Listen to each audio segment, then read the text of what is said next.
Bismillahirrahmanirrahim. Assalamualaikum warahmatullahi wabarakatuh. Apa kabar anak-anak kelas 4 semuanya? Khususnya untuk kelas 4 di SD Islam Al-Azhar 36 Bandung. Nah, semoga sehat selalu ya. Insya Allah sekarang kita akan sama-sama mempelajari tentang materi dari pelajaran bahasa Indonesia. Nah, untuk sekarang kita akan mempelajari buku tematik tema 9 dari subtema 1, 2, dan 3. Kita akan berurutan mulai dari subtema 1 yang akan mempelajari tentang cerita fiksi. Nah, sebelum kita masuk ke cerita fiksi, alangkah baiknya kita akan mengetahui dulu secara bersama-sama apa itu sebuah cerita. Dalam bahasa Indonesia, cerita itu dibagi ke dalam dua bagian.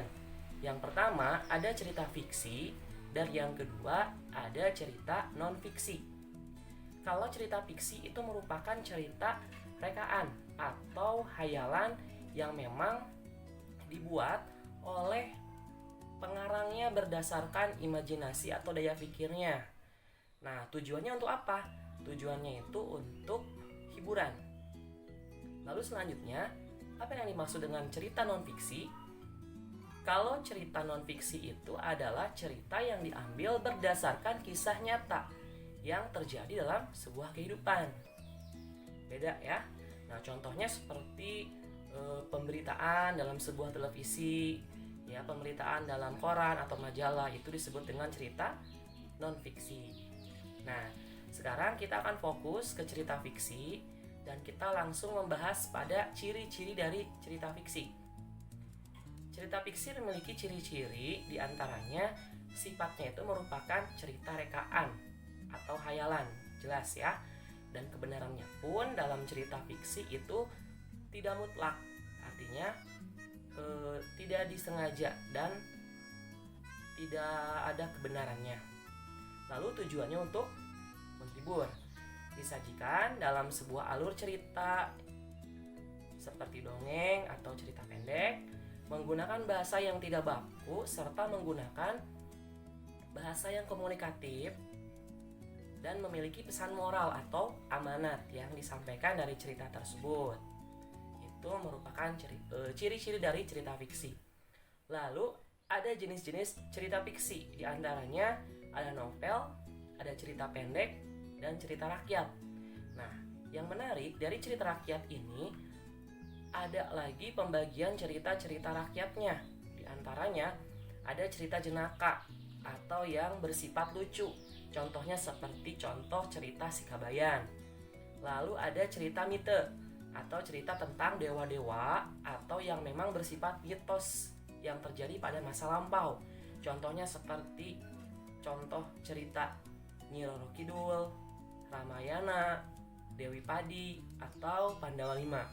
Nah, selanjutnya ada cerita fabel. Kalau fabel ini merupakan cerita hewan yang bisa berbicara seperti manusia. Contohnya banyak ini, seperti ada si kancil yang cerdik, atau si monyet yang licik, dan yang lainnya. Dan tentu kalian pun pernah ya mempraktekkan mendongeng fabel tentang cerita hewan ini. Nah, selanjutnya ada cerita legenda. Kalau legenda ini merupakan cerita yang selalu dihubungkan dengan terjadinya suatu tempat. Contohnya seperti yang di Jawa Barat ada Gunung Tangkuban Parahu. Terus kalau di Sumatera Utara ada yang namanya cerita Danau Toba. Nah, itu merupakan cerita legenda yang menghubungkan terjadinya suatu tempat. Lalu selanjutnya ada cerita sage, yaitu cerita yang memang dihubungkan dengan sejarah yang mengandung keberanian atau berhubungan dengan kepahlawanan seseorang. Contohnya seperti cerita Mahapati Gajah Mada dari kerajaan Majapahit. Ada Ken Arok dan Ken Dedes dari kerajaan Singasari. Dan ada Raden Kian Santang dari kerajaan Pajajaran ya. Nah, selanjutnya ada cerpen atau cerita pendek. Ini biasanya mengisahkan suatu kehidupan manusia. Ya, contohnya banyak. Itu seperti ada surat kecil dari Tuhan, atau ada cerita ayah mengapa aku berbeda. Nah, itu merupakan cerpen, banyak sekali. Lalu terakhir ada novel. Kalau novel ini merupakan karangan panjang dengan rangkaian cerita seseorang yang menghubungkan orang lain di sekitarnya sehingga menunjukkan sifat dan karakternya. Contohnya seperti novel Laskar Pelangi atau Negeri Lima Menara, dan ini banyak sekali diadopsi sebagai cerita dalam film. Nah, itu jenis-jenis dari cerita fiksi ya. Nah, itu untuk materi dari subtema 1 mengenai cerita fiksi, ciri-ciri dan jenis-jenis atau contoh cerita fiksi. Semoga ilmunya bermanfaat dan semuanya bisa memahami materi tersebut ya. Nanti kita lanjutkan lagi di subtema 2 dengan materi yang berbeda. Cukup sekian dari Bapak. Wassalamualaikum warahmatullahi wabarakatuh.